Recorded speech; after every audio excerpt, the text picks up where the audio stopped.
Assalamualaikum warahmatullahi wabarakatuh.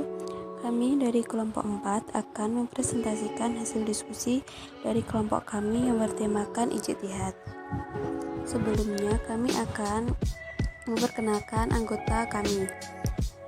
Yang pertama Iza Sabrina Bibi, yang kedua Kristina Bilamawarti, yang ketiga Lailatul Farihah, yang keempat Syifa Isnaini, yang kelima Nur Sofia.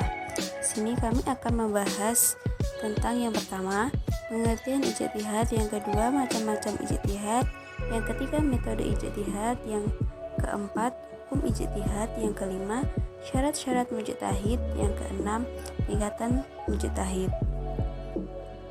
Baik, yang pertama kita akan membahas pengertian ijtihad. Menurut bahasa, kata ijtihadu berasal dari bahasa Arab, yaitu bentuk masdar dari kata yajtahidu, ijtahida, yang artinya mengerahkan segala kesanggupan untuk mengerjakan sesuatu yang sulit. Berdasarkan pengertian bahasa ini, maka tidak tepat jika ijtihad digunakan untuk ungkapan orang itu berijtihad dalam mengangkat tongkat, sebab mengangkat tongkat adalah perbuatan mudah dan ringan yang bisa dilakukan oleh siapa saja. Materi yang selanjutnya yaitu macam-macam ijtihad. Ijtihad dilihat dari jumlah pelakunya dibagi menjadi dua, yaitu yang pertama ijtihad fardhi, yaitu ijtihad yang dilakukan oleh perorangan atau beberapa mujtahid.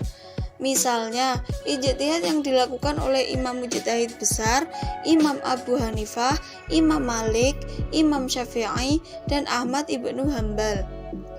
Yang kedua yaitu ijtihad jama'i, adalah apa yang dikenal dengan ijma' dalam kitab-kitab usul fikih, yaitu kesepakatan para mujtahid dari umat Muhammad SAW setelah Rasulullah wafat dalam masalah tertentu. Metode ijtihad.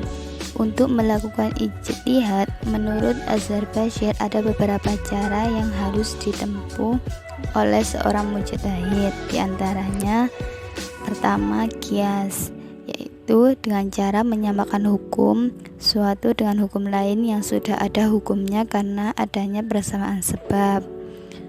2. Marsalah, yaitu menetapkan hukum yang sama sekali tidak ada nasnya dengan pertimbangan untuk kepentingan hidup manusia yang bersediakan kepada asas menarik manfaat dan menghindari mudarat. Contoh mencatat pernikahan. 3. Istihsan, ialah memandang sesuatu lebih baik sesuai dengan tujuan syariat dan meninggalkan dalil khusus dan mengamalkan dalil umum. 4. Istishab, ialah melangsungkan berlakunya ketentuan hukum yang ada sampai ada ketentuan dalil yang mengubahnya. Dan yang terakhir, uruf, ialah kebiasaan yang sudah mendarah daging dilakukan oleh suatu kelompok masyarakat atau yang disebut dengan tradisi. Ada dua macam uruf. Pertama, uruf sahih, yaitu uruf yang dapat diterima oleh masyarakat secara luas, dibenarkan oleh akal yang sehat, membawa kebaikan dan sejalan dengan prinsip nas. Dan uruf fasid, yaitu suatu kebiasaan yang tidak bisa dijadikan landasan hukum karena bertentangan dengan nas-nas yang jelas status hukumnya. Selanjutnya adalah hukum ijtihad. Apabila syarat-syarat ijtihad telah terpenuhi, maka ia telah menjadi seorang mujtahid. Apabila terjadi persoalan atau peristiwa, maka harus dilakukan ijtihad. Jika tidak, maka persoalan tersebut akan terbengkalai atau tidak dikerjakan tidak seperti yang diharapkan syara'. Maka, kita perlu melihat yang pertama, jika kita hanya mendapati satu mujtahid saja di suatu negara, maka ijtihad hukumnya wajib main bagi mujtahid tersebut. Yang kedua, jika ditemukan mujtahid lainnya, maka ijtihad baginya hukumnya wajib kifayah. Apa saja syarat-syarat mujtahid? Yang pertama, mengetahui makna ayat ahkam yang terdapat dalam Al-Quran. Yang kedua, harus mengetahui tempat-tempat ayat-ayat Al-Quran yang berhubungan dengan hukum. Yang ketiga, mengetahui hadis-hadis sunnah baik secara bahasa maupun istilah. Yang Keempat, mengetahui Al-Quran dan hadis yang telah dinasoh dan mengetahui ayat dan hadis yang menasoh. Kelima, mengetahui sesuatu yang hukumnya telah dihukum oleh ijma'. Keenam, mengetahui qiyas dan sesuatu yang berhubungan dengannya. Ketujuh, menguasai bahasa Arab tentang nahwu, shorof, ma'ani, bayan, dan uslubnya karena Al-Quran dan hadis itu berbahasa Arab.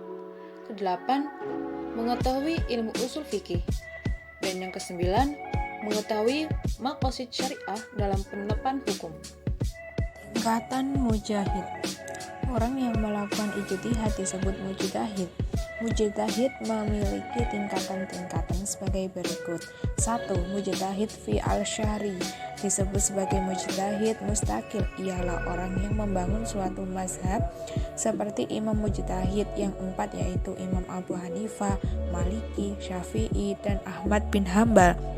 Kedua, mujtahid fi al-mahzab ialah mujtahid yang tidak membentuk mazhab sendiri tetapi mengikuti salah satu seorang imam mazhab. 3. Mujtahid fi al-masail ialah mujtahid yang berijtihad hanya pada beberapa masalah dan bukan pada masalah-masalah yang umum. Keempat, mujtahid muqayyad yaitu mujtahid yang mengikat diri dengan pendapat ulama salaf dan mengikuti ijtihad mereka. Hanya saja mereka mengetahui dasar dan memahami dalalannya, dan inilah yang disebut dengan tahrij.